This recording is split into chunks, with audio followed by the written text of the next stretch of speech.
déjà beaucoup à faire dans ce pays balaa ñuy wax ci problème jeunesse bi après manque d'emploi bi pour ne pas dire fu mu toll nii voilà manque de repère bi bu ñu seetlu ci jeunes yi on va parler un tout petit peu ci ba des ba tey ci wàllum dossier de justice yi gis neen évasion ki nga xam ne mooy Pape Massayer Seck bokkoon aussi ci voilà il était agent des impôts et domaines ñu ko bokk ba tey ci force spéciale loolu lan lay renseigner selon vous par rapport à suñu prison yi. gisoon neen voilà waa jooju la booy jinne finalement. gis naa sax benn maire bu bokk force spéciale ak benn pa bu bokk force spéciale force spéciale xam naa ne moom ñoom garaaw nañ ko ay maire ay pa ay agent impôts et domaines ñoo bokk ci force spéciale yi quoi bon après cette histoire de porté disparu ku évadé. kuñ ne dafa feebar ba ñu yóbbu ko pavillon spécial mu tëdd ñu war ko mënate et tout mu échappé. c'est une histoire vraiment tordue quoi awma ci dara lu leer xam nga man du may bugg di perdre temps ci lu ma leerut mais li ma gëm daal mooy ne. gëmu ne dafa évadé man gëmu ko parce que. qu'est-ce que vous pensez. xaw ma nañ ñu wax li ci am gëmu ne dafa évadé. et j'ai bien peur que dinañ ko retrouver sous peu entre guillemets wax ñi ci leneen loo xam ne lu garaaw lay doon xaw ma. mais li ma xam ba xam ko daal mooy ne booy jinne boobu ngay wax noonu daan na tëb di rëcc ak yooyu mais en moins de 48 heures dañ ko doon jàppaat. kon naka la waa ji mu ne dem ba pavillon spécial kon am na ku ko jàppale mu génn. c'est sûr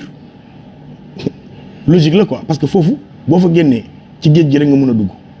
wala nga génnaat ci biir nit ñi y a tellement de choses yoo xamante ne leerul ci boppu sénégalais yi dañ ñu ko war a leeralal mais loolu lépp li mu lay renseigner mooy ne à chaque fois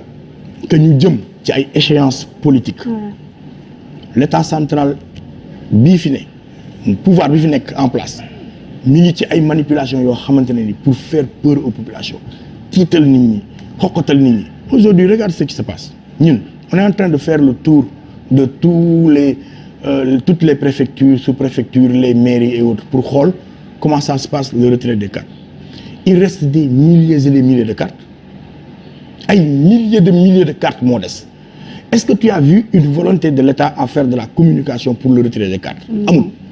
il y a même les cartes de 2017 yu fa nekk ay cartes 2017 ñi ngi fa des cartes en souffrance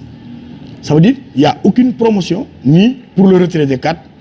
il y a pas de communication ni ci rajo yi ni ci télé yi ni ci ay affiches ak ay yooyu. c'est le rôle du ministère de l'Intérieur. mais moom laa la wax ils n'ont pas cette volonté parce que bëgguñu Sénégalais yi dem retirer ji seen ay cartes là les médias le seul débat bi nekk ci médias yi c'est ay bii discours wax nañ ko bii affaire wax nañ ko on ne parle pas de l'essentiel. mais il faut arrêter aussi avec les journalistes parce que finalement dafa mel ni comme ça commence à devenir benn acharnement. je parle pas de journalistes forcément je dis même les acteurs qui sont engagés dans cette campagne électorale ils ne parlent pas vraiment des retraits de cartes. même lors des campagnes ñi ma jot a déglu ñuy def seen battre campagne ils ne parlent pas vraiment de retrait des cartes. et comment est-ce que les gens vont voter s'ils n'ont pas leur carte il faut mettre l'accent là-dessus. ay milliers de cartes ñoo des ci bureau yi ay milliers et des milliers mais man dama sax waaru bi ma gisee ci nombre de cartes yi donc quand je comprends pourquoi élection yi du demee ni muy demee tout le temps vote bi du bëri parce que gars yi demuñu jëli seen ay cartes moi j'aimerais bien que les candidats quand même prennent un peu de temps pour ñaax seen ay militants ñaax seen ay sympathisants pour que ñu dem jëli ci seen ay cartes parce que cartes yi ñu ngi en souffrance ci bureau yeeg mairie yeeg sous-préfecture yeeg yooyu. oui quant à vous oui c'est vrai lu leen neex ngeen di waxtaanee mais bon. voilà non mais il faut arrêter finalement Thiat dafa mel ni comme benn acharnement bu ñuy teg si ñun ñi nga xam ne ñoo nekk si médias yi déjà nous on est dans le privé mënuñoo def rôle bi nga xam ne ministère bu yor wàllum intérieur bi nga xam ne dafa am un budget bien donné moom lañ ko sant. les politiciens aussi des deux bords ñu féetoo opposition bi ak ñi nga xam ne ñoo nekk si pouvoir bi dañoo am seen budget de campagne. Par rapport à chaque fois ñuy wax ne les journalistes aiment mettre sur le tapis des débats yoo xam ne ça n'intéresse pas le public quels sont les débats qui intéressent le public loolu mooy wax ji tey bi ñu fi naroon nekkoon di wax économie wàllum pétrole doo pas dépasser 200 vues sur les réseaux sociaux donc du coup lan moo intéresser les Sénégalais qu'est-ce qui intéresse les Sénégalais finalement c'est faire un mauvais procès aux journalistes mais non c'est même pas un mauvais procès attends non finalement, nous sommes les parents pauvres. Des fois, c'est l'opposition qui nous insulte, des fois, c'est les gens du pouvoir. Ce n'est nullement mon intention que d'attaquer la presse en général. Je veux juste dire qu'il y ait une bonne place pour des choses aussi importantes que le retrait des cartes dans les émissions yi am ci Sénégal quand il y a une période préélectorale c'est comme ça que je le. Mais la RTS est là pour oui, ça. la RTS kenn seetaanu ko malheureusement je suis désolé. Comment ça. ah bon man yëgu man RTS damay fàtte sax ne am na pour être honnête damay fàtte ne RTS am na donc mais bon bref li ma bëgg a wax mooy ñu bàyyi ci xel Sénégalais yi bàyyi ci xel suñu frères yi bàyyi ci xel dina am na ay jafe-jafe am na ay jafe-jafe par exemple dans la diaspora on nous apprend que dans certaines localités cartes yi ñëwuñu acheminement bi c'est compliqué doo xam foo koy jëli yéeg yooyu mais li des pour élection yi ñëw bëreetul et que nit ñi war nañ dem jëli seen carte parce que boo jëliwul sa carte munoo voter munoo changer li fi nekk comme munoo indi lu bees c'est pas possible donc carte yi il faut que gars yi bàyyi ci xel bu baax a baax dem jëli ji ko donc yow pour affaire de buzz bon voilà ma bàyyee leen ko yéen journalistes yi. xam nga ni man nekkuma ci affaire de buzz sànq yaa ngi wax journaliste yi vous allez me permettre pour laaj de ce point de vue par rapport ak voilà tension bi nga xam ne seetlu neen ko diggante Sonko à RTS naka nga ko jàngee da nga jàpp ne carrément il a manqué d'élégance wala voilà il était dans son rôle. mais loolu du lu bees loolu du lu bees gis nañ ñeneen ñu ko fi def ñun sax defoon nañ ko en 2012 RTS mosuñu couvrir. mais vous n'aspirez pas à diriger. oui mais attends oui mais dama ne la loolu pourquoi loolu c'est le plus normalement loolu lu ko gën a normal amul c'est une télé qui est là pour le pouvoir il a le droit de dire vous mosu leen maa couvrir pourquoi ngeen ñëw tey di ma couvrir il fallait marquer le coup c'est sa façon à lui de s'indigner mënuma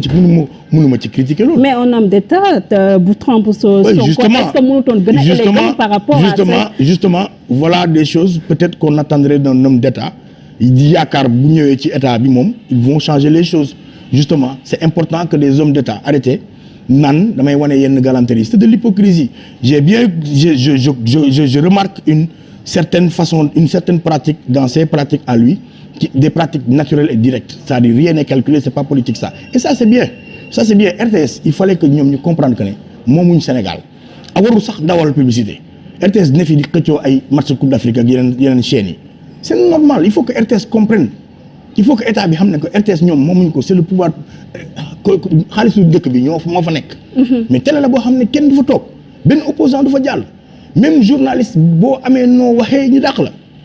non attends il faut qu'on arrête c'est une chaîne qui appartient à l'État et c'est l'entendement que les Sénégalais en ont man RTS bu ma ko xoolee rek c'est parce que match Sénégal boo xam ne wane wuñ ko feneen la donc du ma ko sax xool ban programme waxuma benn man RTS xaw ma fa benn journaliste fi may waxee ak yow nii ay man ba tey ñoom Elisabeth laa xam mais lu garaaw laa lay wax ba tey ay ñoom Elisabeth ay ñoom je sais pas ay ñoom Jérôme Diouf mais. Jérôme Diouf il n'est plus à la RTS. oui mais c'est grave quoi c'est que loolu laa lay wax ne la c'est grave parce que dañuy dem ba def ko yëfu état bi alors que c'est le yëfu public la. lu Sénégalais yëpp moom la ñëpp fa war a am parti ñëpp fa war a jaar kon doy na waar il faut ñu xoolaat yenn pratiques yi. Tout à fait juste rappeler aux internautes yi nga xam ne ñu ngi topp du ñu suivre suñu différentes plateformes yi je suis avec chat bu mouvement Y en a marre ñu amal waxtaan bu am solo par rapport ak tolluwaayum réew mi chat on va parler maintenant de politique pour wax si élection législative yi démarrage élection yi processus bi jàll na c'est lot de conséquences démarrage bi les candidats ont démarré de façon timide mais le constat général mooy absence de programme bi nga xam ne nemmeeku nañ ko des deux bords surtout des violences yoo xam ne mën nañu wax ne xaaruñ ko woon mu mel ni comme voilà fa xeeti politiciens yi ñu am léegi lii ñu doon gis suñu ay maam yu mel ni comme ay Djiboka dafa denc ñoom on n'a plus d'homme d'État faut-il revenir à cette école de parti parce que fu mu toll nii les enjeux sont ailleurs ñu ngi wax wàllum pétrole l'exploitation gaz yi nga xam ne mën nañu wax ne fu mu toll nii tax na ñu bëri dañoo braquer seen gët yi fii ci Sénégal gis nga récemment ci G7 bi le président de la République Macky Sall ñoom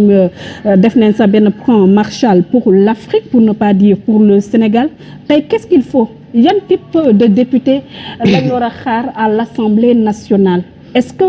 campagne bi nga gis sa xel dal na si législature bi nga xam ne fas yéene nañ ko am à l'Assemblée nationale ba si rentrée prochain incha allah. dama gëm ne législature du gën a yées bii fi weesu loolu lu ma gëm la. ah bon waaw assemblée du gën a yées bii ñu am nii jamono ji mënut nekk. assemblée mënul